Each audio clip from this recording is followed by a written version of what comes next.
और पहले मैं आपके पास आ रही हूं मानस, इस आंदोलन में जिस तरह से अब खाप पंचायतें आगे आ रही हैं, हरियाणा, राजस्थान, यूपी,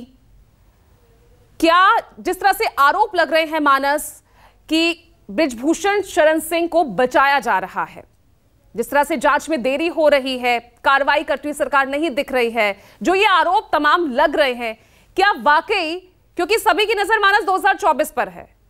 क्या बृजभूषण पर कार्रवाई, इसका अच्छा खासा नुकसान क्या 2024 में बीजेपी को हो सकता है, इसीलिए कार्रवाई में देरी है? किस तरह से आप देख रहे हैं?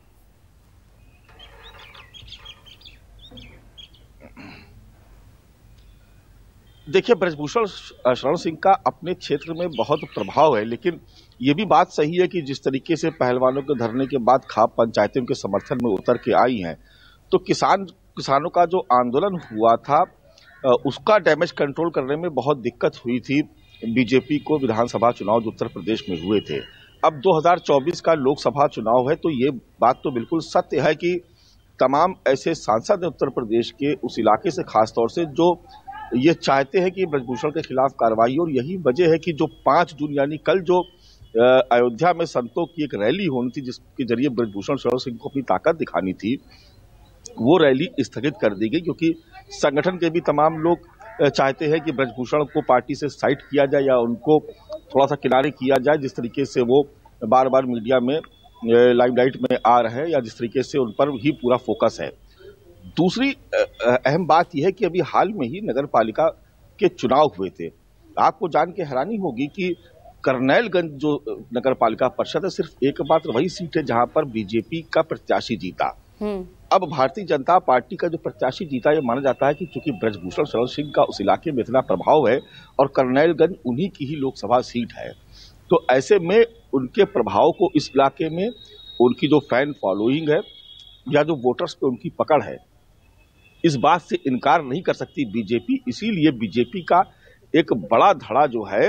वो बृजभूषण शरण सिंह के साथ है, और वो ये मानता है कि इस मामले में, पहलवानों के मामले में बृजभूषण के खिलाफ सियासत हो रही है, लिहाजा खाप पंचायतें अगर बैठ रही, अगर वहां से कोई दबाव बनाया जा रहा, तो पार्टी बिल्कुल भी दबाव में ना है। लेकिन इन सब के बीच एक बात और भी है जो बेहद अहम है। 5 जून की यानी कल की रैली भले ही स्थगित कर दी हो बृजभूषण ने अपनी पार्टी संगठन के दबाव में, लेकिन संगठन 11 जून को उनके ही संसदीय क्षेत्र करनैलगंज में एक रैली आयोजित करने का पूरी तरीके से मन बना चुका है।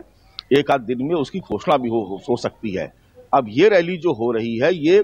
जो 30 जून तक जो लगातार कैंपेन चलना है मोदी सरकार की 9 साल की उपलब्धियों को लेकर के, उसको देखते हुए आयोजित की जा रही है, उसका जो फोकस उसी पे होगा। तो ये भी माना जा रहा है कि अगर संगठन को या बीजेपी को या सरकार को ऐतराज होता बृजभूषण शरण सिंह से, तो उत्तर प्रदेश में 75 जिले हैं, वो क्यों एक जिला, एक संसदीय सीट छोड़ भी सकती थी जहां पर वो इस तरीके का कार्यक्रम आयोजित ना करे। लेकिन मैं आपको बता दूं कि ये कार्यक्रम करनैलगंज लोकसभा सीट पर भी आयोजित होगा, जहां पर एक रैली के जरिए मोदी सरकार की 9 साल की उपलब्धियों का बखान किया जाएगा। तो बृजभूषण शरण सिंह के बीजेपी में विरोध करने वाले लोग बेहद कम है और उनका समर्थन करने वाले लोग बहुत ज्यादा है, क्योंकि उस पूरे इलाके में, चाहे वो गोंडा, बलरामपुर, बहराइच, अयोध्या, ये जो इलाके हैं, बस्ती तक अगर आप जाएंगे तो उस पूरे पूर्वांचल के ये जो 6-7 जिले हैं, इसमें बृजभूषण का अपना प्रभाव है, उनकी अपनी फैन फॉलोइंग है, उनके पास एक अपना वोट बैंक है जो उनको हमेशा समर्थन करता रहा है। वो भले ही कभी समाजवादी पार्टी में भी रहे, तब भी उनको वहां से जीत हासिल हुई। तो